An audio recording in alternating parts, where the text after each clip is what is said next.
लहू किसानों का बन के पसीना सींचता है धरती का सीना। मेहनत का तेरी हक दिलवाने, नई तकनीक नई खोज बताने। पशुधन को गुणवान बनाना, पौध सुरक्षा को सिखलाना, खेती के सब गुर समझाने, भारत का सरताज बनाने। आठों पहर है संग तुम्हारे अन्नदाता, अन्नदाता। नमस्कार, मैं हूं ऋचा शर्मा। आप सभी दर्शकों का अन्नदाता कार्यक्रम में स्वागत करती हूं। किसान का जीवन बहुत मुश्किल होता है। वो अपने खेतों में लंबे समय तक काम करता है, उसका ध्यान सदैव फसल में ही लगा रहता है। वो अपनी कड़ी मेहनत की ताकत पर अपना जीवन व्यतीत करते हैं। ऐसे ही किसानों की प्रगति के लिए हम खेती बाड़ी से जुड़ी कुछ महत्वपूर्ण जानकारियां आप तक लाते हैं। हर रोज सुबह आपके सामने हाजिर होते हैं। तो चलिए कार्यक्रम शुरू करते हैं और सबसे पहले देखते हैं क्या है आज के अन्नदाता में। नेपियर की घास से सालाना लाखों की आमदनी कमा रहे किसान की कहानी।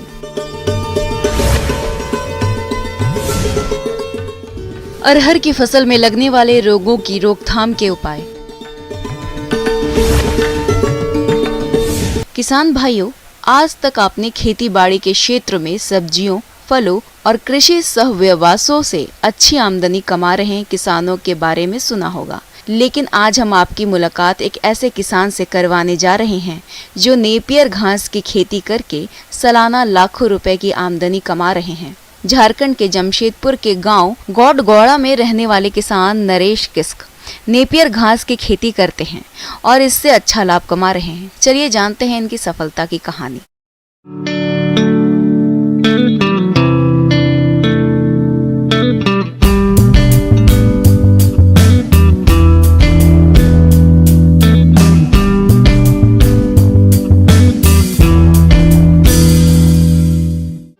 खेती बाड़ी और पशुपालन का एक दूसरे से वर्षों पुराना नाता रहा है, बल्कि आज के समय में ये किसानों की जरूरत है। मवेशियों के लिए यदि हरे चारे का सही इंतजाम ना हो तो उनकी सेहत और उत्पादकता में असर दिखता है, और अगर सही उत्पादकता हो तो चार चांद लग जाते हैं। इसी बात को समझा गौड़गौड़ा में रहने वाले किसान नरेश किस्कू ने, जो कि अपने 5 एकड़ खेत में नेपियर घास की खेती से सालाना लाखों की आमदनी कमा रहे हैं, पूरे क्षेत्र के पशुपालकों के लिए वर्ष भर हरा चारा उपलब्ध करा रहे हैं।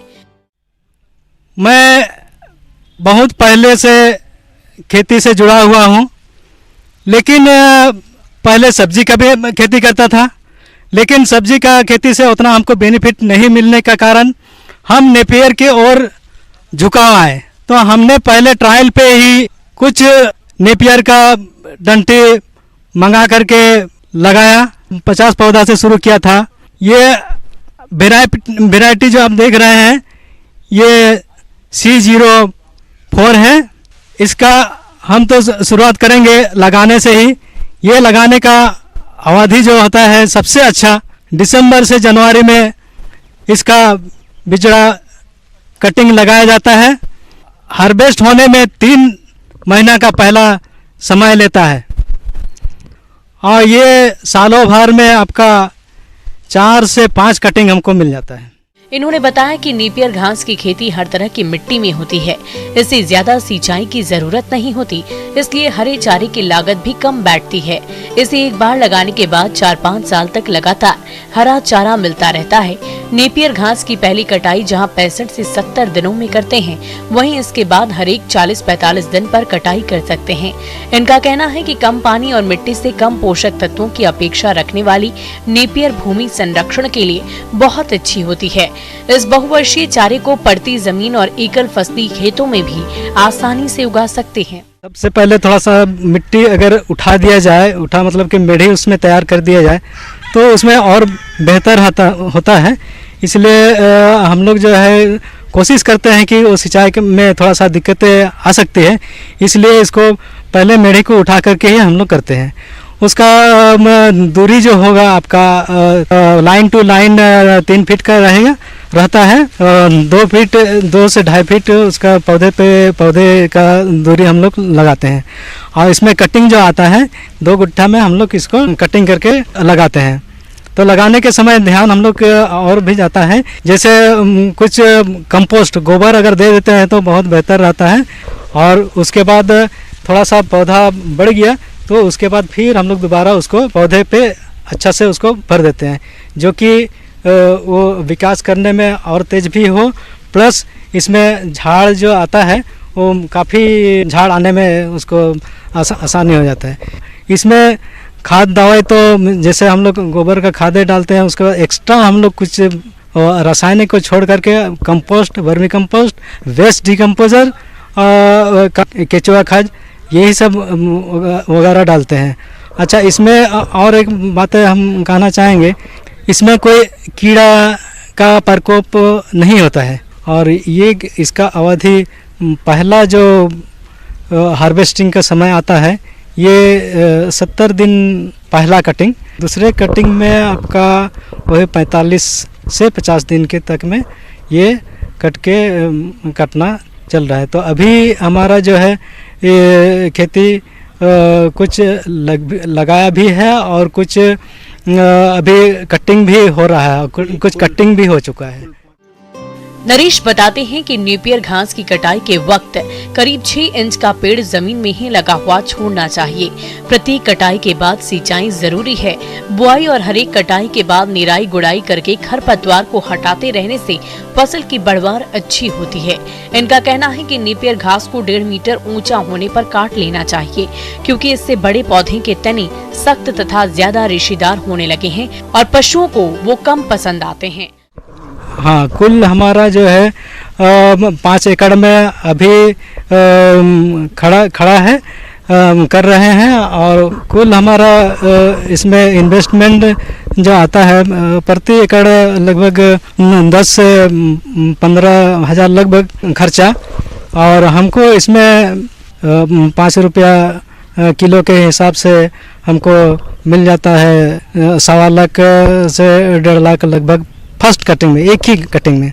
साल में 4 से 5 बार हमने कटिंग कर लेते हैं, तो हमारा करीब 5 से 6 लाख वर्ष में आराम से एकदम आ ही जाता है। दूध उत्पादक किसानों के लिए तो हरे चारे की निरंतर उपलब्धता की अहमियत उतनी ही है जितनी उनके उन्नत पशुधन की होती है, क्योंकि दुधारू पशुओं के स्वस्थ पोषण में ही किसानों की बेहतर आमदनी का नुस्खा मौजूद रहता है। इसलिए क्षेत्र के किसान हरे चारे को हमेशा खरीदते हैं और नरेश किस्कू को अच्छी आमदनी होती रहती है। आप भी इनकी तरह अपने खेत के छोटे हिस्से में नेपियर घास की खेती से साल भर हरे चारे प्राप्त कर सकते हैं। किसान भाइयों, अभी तक आपने खेती से जुड़ी हुई कुछ उपयोगी जानकारियां देखी। अब लेते एक छोटा सा ब्रेक, जल्दी लौटेंगे और कार्यक्रम में आगे भी है खेती बाड़ी से जुड़ी कुछ महत्वपूर्ण जानकारियां, तो बने रहिए हमारे साथ।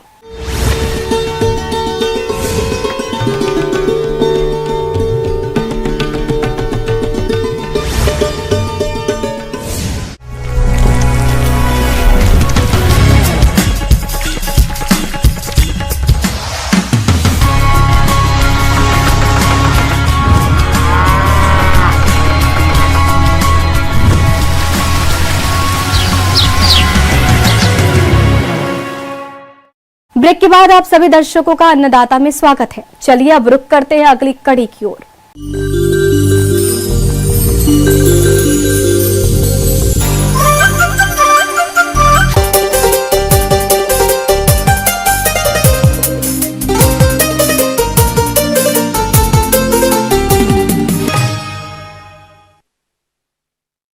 अपने प्रदेश में अरहर की खेती बहुत से किसान करते हैं और इससे अच्छा लाभ भी कमा रहे हैं, लेकिन इस समय मौसम में बदलाव के कारण फसल पर कई प्रकार के रोगों का प्रकोप देखा जा रहा है। यदि समय रहते इनका नियंत्रण नहीं किया गया तो किसानों को भारी नुकसान उठाना पड़ सकता है। इसलिए आप इस नुकसान से बचने के लिए किस प्रकार से करें रोगों का नियंत्रण, इस बारे में जानकारी दे रहे हैं बिहार कृषि विश्वविद्यालय सबौर जिला भागलपुर के पौधा रोग वैज्ञानिक डॉक्टर RN गुप्ता।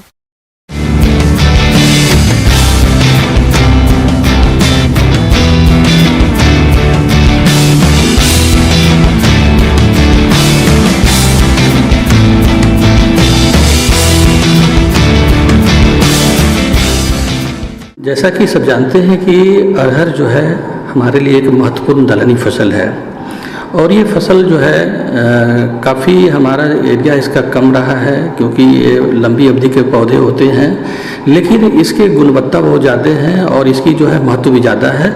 अतः इसकी क्षेत्रफल को बढ़ाना ज़रूरी है और इसके बढ़ाने में जो बहुत सारे बाधक हैं उसमें एक बाधक है जो आपका इसमें रोग और बीमारियों का प्रकोप जो है काफ़ी बढ़ जाता है। तो सबसे पहले जो है फाइटोप्थोरा की समस्या आती है। ये फाइटोप्थोरा समस्या भी जो है नमी की मात्रा अधिक होती है, उसके कारण ही इस रोग का प्रकोप बढ़ जाता है। वैसे खेतों में जहाँ पे वो नीची ज़मीन होती है और खेतों में जल जमाव की समस्या होती है, वैसे खेतों में इसका प्रकोप ज़्यादा पाया जाता है। सबसे पहले कि छोटे छोटे धब्बे बनते हैं, तने में छोटे छोटे धब्बे बनते हैं और ये तने जो है वे चारों तरफ फैल जाते हैं, एक रिंग की तरह बन जाते हैं, जहाँ से पौधे जो है कमज़ोर हो जाते हैं और ऊपर के जो भाग हैं उसका वो भार न सह पाते हैं, जिसके कारण वो तने जो है बीच से टूट के गिर जाते हैं। तो हमारा ये किसान भाई प्रायः देखते हो कि खेतों में जो है बीच से तने टूट के गिर जाते हैं, ये फाइटोप्थोरा की ही समस्या है। साथ ही अंगमारी रोग की रोकथाम के लिए मैंकोजेब 2 ग्राम दवा प्रति लीटर पानी में घोल बनाकर छिड़काव करें। इस तरह आप इन प्रबंधनों को अपनाकर अरहर की फसल से अच्छी पैदावार ले सकते हैं। दूसरी जो बीमारी आती है उकठा की समस्या आती है।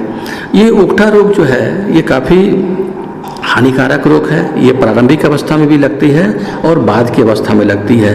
पहली जो प्रारंभिक अवस्था में 30 से 35 दिन के जब पौधे होते हैं, जब नमी की मात्रा ज़्यादा होती है और तापमान की भी मात्रा ज़्यादा होती है, वैसी परिस्थिति अगर मिलती है उस समय भी इसका प्रकोप होता है। लेकिन मुख्यतः इसका प्रकोप जब फलियाँ बनती है उस समय इसके प्रकोप ज़्यादा बढ़ जाते हैं और उस समय ये ज़्यादा इसका नुकसान पहुँचाते हैं। ऐसे कुछ घातक रोगों के बारे में आज हम चर्चा कर रहे हैं, जिनमें सबसे घातक रोग है अरहर का उकठा रोग। यह रोग फ्यूजेरियम ओडम नामक फफूंद से होता है। यह केवल अरहर को ही संक्रमित करता है। पौधे 1 माह के बाद किसी भी अवस्था में इस रोग से संक्रमित हो सकते हैं, लेकिन जिस फूल समय फल व फली अवस्था में होते हैं इसका प्रकोप अधिक होता है। रोग का मुख्य लक्षण पत्तियों का हल्का पीला पड़कर मुरझाना एवं पौधे का सूख जाना है। खेत में ऐसे सूखे पौधे समूह में जगह जगह दिखाई पड़ते हैं। रोग ग्रसित पौधे से मुख्य तने की सतह पर जमीन से ऊपर की ओर जाती हुई भूरे रंग की धारी दिखती है। तने के इस भाग का छिलका हटाने पर नीचे भूरे रंग की धारी दिखती है। मुख्यतः यह एक मृदा जनित रोग है, लेकिन इसका फैलाव बीज द्वारा भी पाया जा सकता है। अगर उकठा की समस्या है तो उसके तने को अगर हम काट के देखते हैं बीच से, तो उसका जो पित्त का रीजन है वो काले या भूरे रंग की धारियां बनती दिखाई पड़ जाती है। तो इससे हम पहचान लेंगे कि ये उकठा की समस्या है। तो ये उकठा का लक्षण है कि इसका जो है फ्लोएम जो है ब्राउनिंग हो जाता है और काले रंग की धारियां दिखाई पड़ती हैं। इससे हम निश्चित रूप से पहचान लेते हैं कि उकठा की समस्या है। दूसरी जो है आपकी अरहर में जो है लगने वाले प्रमुख रोग में जो विषाणु जनित रोग हैं उसको बोलते हैं अस्टरलिटी मोजैक। अस्टरलिटी मोजैक में होता है बांझपन हो जाना, मतलब फलियां नहीं लगना। तो ये देखते हैं कि इसमें क्या होता है कि पत्तियां पीली हो जाती है, चितकबड़ी हो जाती है, मोजैक टाइप का अपीयरेंस हो जाता है। दूर से ही दिखाई पड़ने लगती है कि जो है पत्तियां पीली चितकबड़ी जैसी दिखाई पड़ने लगती है और कालांतर में उसमें फलियां नहीं लगती है। तो ये हमारा काफ़ी बीमारी घातक है और ये तेज़ी से फैलता है क्योंकि इसके रोग वाहक जो है माइट होते हैं। ये इंसेक्ट नहीं है, माइट के द्वारा फैलते हैं। तो इसके लिए जो है आपको सबसे पहले ये करना है कि जो भी आपको रोग ग्रसित पौधे हैं उसको आपको उखाड़ के वहाँ से हटा देना है, क्योंकि वो जो है माइट जो है आपका उससे रस चूस के स्वस्थ पौधे में ले जाते हैं और वहाँ पे जाके विषाणु को छोड़ देते हैं और कालांतर में उसके रोग का प्रकोप बढ़ जाता है। तो इस रोकथाम से बचाव करने के लिए जो उसके रोग के वाहक है माइट है उसको कंट्रोल करना ज़रूरी है। तो उसका सोर्स को पहले हटा देना है और इसके अलावा आपको एक्रीसाइड डालनी है, जिससे डाइकोफोल नाम की दवा आती है, उसका 1 ml प्रति लीटर के हिसाब से आपको उस पर स्प्रे कर देते हैं। तो जो उसके रोग वाहक हैं वो आपको बीमारी दूसरे स्वस्थ पौधे में नहीं पहुंचानेंगे। रोग नियंत्रण की बात करें तो बीमारी आने पर इलाज करने से अच्छा है कि बीमारी आने ही ना दे। इसलिए किसान को फसल में हर 15 दिन बाद माइक्रोझाइम मिलाकर छिड़काव करते रहना चाहिए। हमेशा रोग रोधी किस्मों का प्रयोग बुआई के लिए करें। जिन क्षेत्रों में रोगों का प्रकोप अधिक होता है वहां पर दीर्घ अवधि फसल चक्र को अपनाएं। जिस खेत में उकठा रोग का प्रकोप अधिक हो उस खेत में 3 से 4 साल तक अरहर की फसल नहीं लेना चाहिए। ज्वार के साथ अरहर की फसल लेने के लिए कुछ हद तक उकठा रोग का प्रकोप कम हो जाता है। वैसे खेतों में जहाँ पे उकठा की समस्या बहुत ज़्यादा है या कॉलर रॉट की समस्या ज़्यादा है या पिथियम की समस्या ज़्यादा है, जहाँ पे सॉइल जनित रोग का प्रकोप ज़्यादा है, वैसे खेतों में प्रयोग करने के लिए आपको बीज उपचार जो है कार्बेंडाजिम ले सकते हैं या कार्बोक्जिन ले सकते हैं। इसकी 1 से 2 ग्राम प्रति किलो बीज के हिसाब से, और जो ट्राइकोडर्मा है उसको 10 ग्राम प्रति किलो बीज के हिसाब से आपको लेना है। उसके बाद फिर आपको राइजोबियम से उपचार करना है। राइजोबियम जो है 20 ग्राम प्रति किलो बीज के हिसाब से उपचार करते हैं। तो सबसे पहले आपको फंजीसाइड से ट्रीट करना है, कार्बेंडाजिम से या कार्बोक्जिन से ट्रीट करना है। उसके 12 घंटे के बाद इंसेक्टिसाइड जो क्लोरीपाइरिफॉस है इसका 10 ml प्रति किलो बीज के हिसाब से। और तीसरा जो है आपको उत्पादन अच्छा मिले इसके लिए आपको राइजोबियम से इसको आपको ट्रीट करना है। आगे और भी है खेती बाड़ी से जुड़ी बहुत सी रोचक जानकारियां, पर यहाँ पर रुकेंगे एक और ब्रेक के लिए। जल्द हाजिर होते हैं।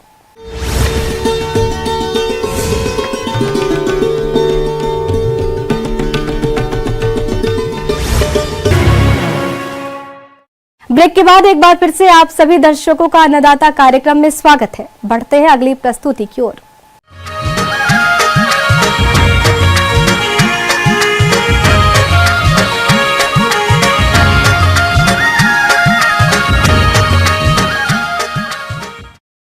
प्रदेश में जिन किसानों के खेत अभी खाली पड़े हैं वे इनमें तोरिया की खेती कर सकते हैं। तोरिया से अच्छा उत्पादन लेने के लिए आपको इसकी उन्नत किस्मों का चयन कर वैज्ञानिक तरीके से खेती करनी होगी, जिसके बारे में जानकारी दे रहे हैं बिरसा कृषि विश्वविद्यालय जिला रांची के कृषि वैज्ञानिक डॉक्टर अरुण कुमार।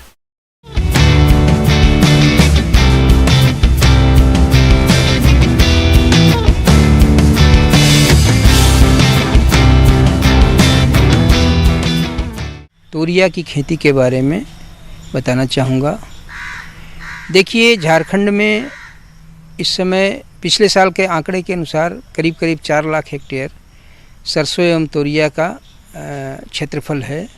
इसके लिए सबसे पहले भूमि का चुनाव, ज़मीन का चुनाव, कैसा ज़मीन में हमको कैसे भूमि में तोरिया की खेती करना चाहिए। ज़मीन जो है कि दोमट से बलुई दोमट भूमि होना चाहिए, जिसमें अच्छी जल निकास की व्यवस्था हो। अगर आप एक्सेस वाटर वहाँ कभी किसी कारण से नेचुरल रेन से अगर पानी ज़्यादा हो गया तो उसमें जल निकास की समुचित व्यवस्था आप करें। खेत को 1 गहरी जुताई करके उसके बाद 2 से 3 कल्टीवेटर से जुताई कर लें। जुताई करने के बाद पटा देकर अच्छी तरह से भुरभुरी बना लें मिट्टी को। तोरिया की खेती के लिए शुरुआत में कम से कम 10 गाड़ी पुरानी गोबर की खाद को खेत में जुताई के समय प्रति हेक्टेयर के हिसाब से खेत में डालकर मिट्टी में मिला दें, जिससे खेत में जीवांश की मात्रा बनी रहे। अब रही बात कि बुआई करने के पहले, सीड गिराने के पहले इसमें इसके पोषण का प्रबंधन करें। पोषण का प्रबंधन के लिए मैं बताना चाहूँगा कि इसमें जो खाद है वो नाइट्रोजन जो है 50 किलोग्राम प्रति हेक्टेयर के दर से, फास्फोरस और पोटास 25-25 किलोग्राम प्रति हेक्टेयर की दर से, और सल्फ़र चूँकि इसमें ये तेलहनी फसल है, इसमें तेल की मात्रा को बढ़ाता है, इसलिए सल्फ़र का उपयोग ज़रूर करें। और अगर आप फास्फोरस जो है, अगर आप डायमोनियम फास्फेट का इस्तेमाल कर रहे हैं तो सल्फ़र देना आवश्यक है। अदरवाइज अगर आप एसएसपी सिंगल सुपर फास्फेट का प्रयोग कर रहे हैं तो उसमें सल्फ़र को अलग से देने की आवश्यकता नहीं है। अगर सल्फ़र आप अलग से देना चाहें तो 20 से 25 किलोग्राम प्रति हेक्टेयर की दर से सल्फ़र का भी बुरकाव करें। तोरिया की कौन सी किस्म को लगाना उचित होगा, झारखंड प्रदेश के लिए कौन सी किस्म संस्तुत है, रिकमेंडेड है, इसके लिए मैं आपको बताना चाहूँगा। जो TS38 वैरायटी है, ये पिछले साल बहुत जल्दी पिछले 1-2 सालों में ये रिलीज हुई है। इस प्रदेश के लिए काफ़ी अच्छी वैरायटी है। इसके अलावे तपेश्वरी है, इसके अलावा भवानी है। तो ये सब वैरायटी इधर कुछ हाल वर्षों में रिलीज हुई है और इसकी खेती सफलतापूर्वक की जा सकती है। 1 हेक्टेयर में बुआई करने के लिए 4 से 5 किलोग्राम बीज पर्याप्त रहता है। बुआई से पहले बीज को 2 से 2.5 ग्राम मैंकोजेब या 3 ग्राम कैप्टान प्रति किलोग्राम बीज की दर से उपचारित करें। इससे कवक जनित रोग लगने का डर नहीं रहता है। बीज गिराने के पहले बीज को अच्छी तरह उपचारित कर लें, जो कि बीज जनित रोगों से आपके फसल का बचाव होगा। इसके लिए वेबिस्टीन 2 ग्राम प्रति किलोग्राम बीज के हिसाब से बीज को उपचारित करें और उपचारित करने के बाद बीज को आप नालियों में गिरा करके और कतारों में इसकी बुआई करें। अब आप चूँकि ये तोरिया का दाना जो होता है, बीज जो होता है, ये काफ़ी छोटा होता है, तो इसको लगाने के लिए क्या है कि अगर ज़्यादा घना गिरने पर इसको थिनिंग करने की आवश्यकता पड़ जाती है, जिसमें कि एक्सेस लेबर का भी कंजम्पशन होता है, ज़्यादा लेबर पे खर्च आता है। तो इसके लिए मैं कहना चाहूँगा कि थोड़ा बालू मिला दें उसमें और उसके बाद उसके सीड को आप लाइन में गिराएं। को मैं बताना चाहूँगा कि तोरिया की फसल को लगाने के लिए का विधि जो है ये कतारों में लगाएं। कतार से कतार की दूरी 30 सेंटीमीटर और पौधों से पौधों की दूरी 10 से 15 सेंटीमीटर रखें आप। किसान भाइयों, फसल को खरपतवारों से बचाने के लिए बुआई के 2 दिन के अंदर पेंडिमेथिलिन 3.3 लीटर दवा 600 से 700 लीटर पानी में घोलकर प्रति हेक्टेयर की दर से छिड़काव बुआई के 48 घंटे के भीतर खेत में पीछे की ओर हटते हुए छिड़काव करना चाहिए। अब बुआई करने के बाद जो है इसमें जो है कि इसको अब आप सिंचाई की बात आती है, तो फूल आने के समय इसमें एक पानी आप दें और अगर ज़मीन में मॉइस्चर है तो पानी देने की आवश्यकता नहीं है। लेकिन अगर फ्लावरिंग के टाइम में एक पानी देते हैं तो इसकी उपज क्षमता बढ़ जाती है, क्योंकि फ्लावर ड्रॉप कम होता है और अच्छे से फ्रूटिंग होती है इसमें।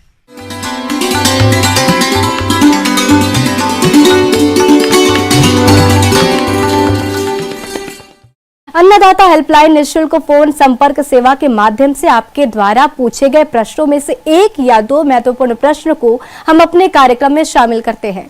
इसी के तहत आज का चयनित प्रश्न और उसका जवाब इस प्रकार है। अन्नदाता निःशुल्क फोन संपर्क सेवा के माध्यम से पूछे गए प्रश्नों में से आज हमने जिस प्रश्न को कार्यक्रम में शामिल किया है उसे पूछा है ग्राम खजौली, जिला मधुबनी की कृषक पुष्पेंद्र यादव ने। ये अदरक की फसल में कंद विगलन रोग की रोकथाम के बारे में जानकारी चाहते हैं।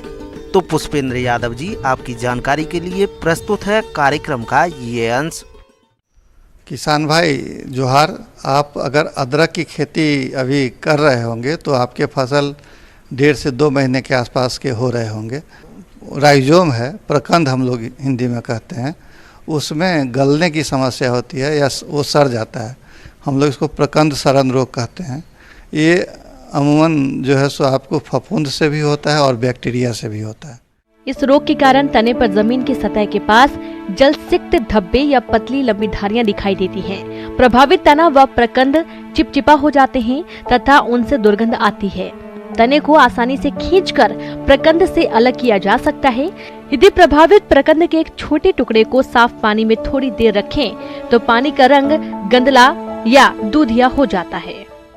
पहले तो जब हम लोग कहते हैं कि अगर प्रकंद लगाने वाली अवस्था में है तब तो आप उसको पहले उपचार करके लगाइए। तो उसका है कि ब्लू कॉपर 50 का 3 ग्राम प्रति लीटर से घोल बना करके अगर आप आधे घंटे तक उसको उसमें डुबो करके फिर निकाल के रखते हैं तो ये समस्या कम आती है।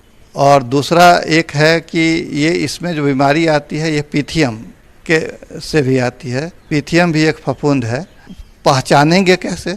तो देखेंगे कि जो संक्रमित पौधे हैं गलन रोग से, उसमें आप देखेंगे कि वो पीला पड़ने लगेगा पत्तियां उनकी, और पीला पड़ के वो मुरझा जाएंगी और धीरे धीरे पूरे पौधे आपके मुरझा करके आपको गिर जाएंगे। आपको किसान भाई चाहिए कि खेत में पानी के निकास की सही व्यवस्था हो। पहला बात तो ये कर लेंगे।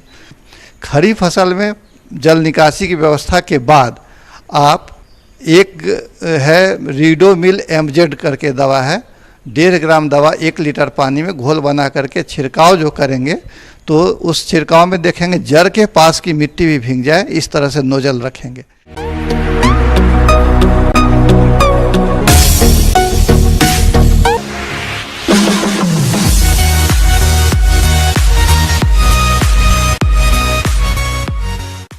आइए अब एक नजर डालते हैं राज्य के कुछ चुनी हुई मंडियों के प्रमुख फसलों के बाजार भाव पर।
किसान भाइयों, अन्नदाता आपकी सेवा के लिए संकल्परत है। कृषि संबंधित समस्या और सुझावों के लिए आप हमें इस पते पर संपर्क भी कर सकते हैं।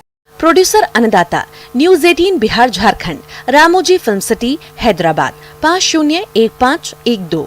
साथ ही आप हमें ईमेल भी कर सकते हैं। हमारा ईमेल है p18annadatabihar@nw18.com।